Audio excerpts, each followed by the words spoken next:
Welcome to Exhibitor Lounge, sponsored by ExhibitEdge.com.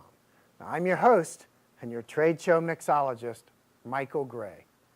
Here each week you receive simple, practical, and proven tips to improve your trade show marketing strategy and get better results while maximizing your budget. Okay, in this series we are talking about internet orders.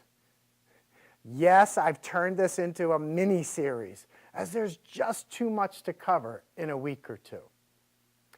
Today, we want to go over some other basic terms used on the order forms. They are bandwidth, shared Ethernet, which is public or private, DHCP, VPN, wireless, and the dedicated line. All right, so let's begin with number one, which is bandwidth. All right, everybody knows that the greater the bandwidth, the better the speed.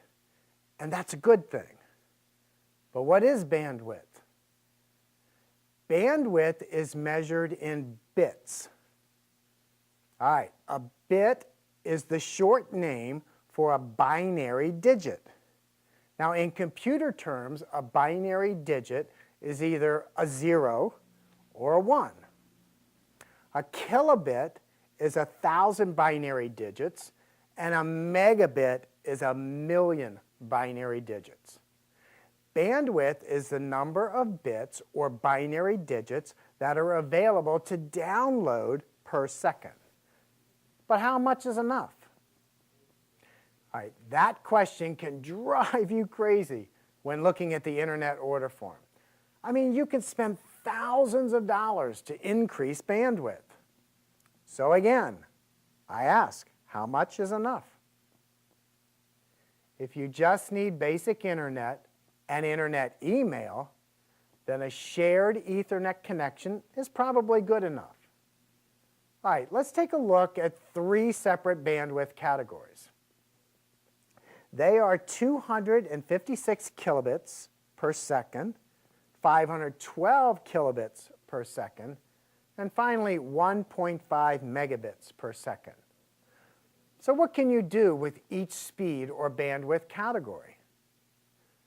All right, with the basic shared rate of 256 kilobits per second, you would do only basic web surfing or internet web email. Now, the next rate of 512 kilobits, I mean, it is a better quality rate, but still only for web surfing and email. You would need the last rate of 1.5 megabits for streaming movies, video conferencing, or game consoles. And if you're talking about anything in high definition, then you would need at least 4 megabits per second or more. Now, you can see this and more information on the government website at fcc.gov/guides/broadband.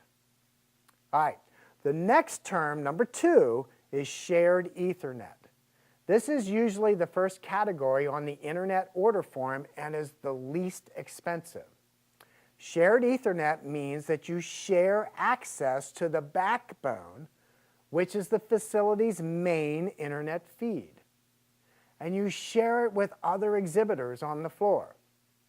Now, your internet speed is directly related to the number of users with access to the backbone at the same time.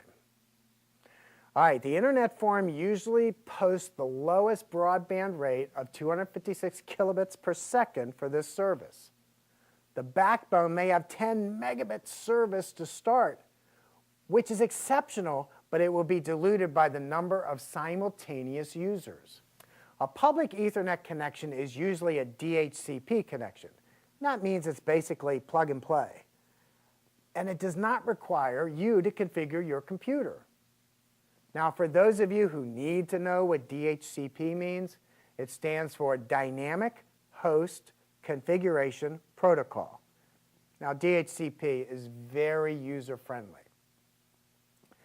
Now, a private Ethernet connection will have an IP address and require a password to be submitted before a connection is completed.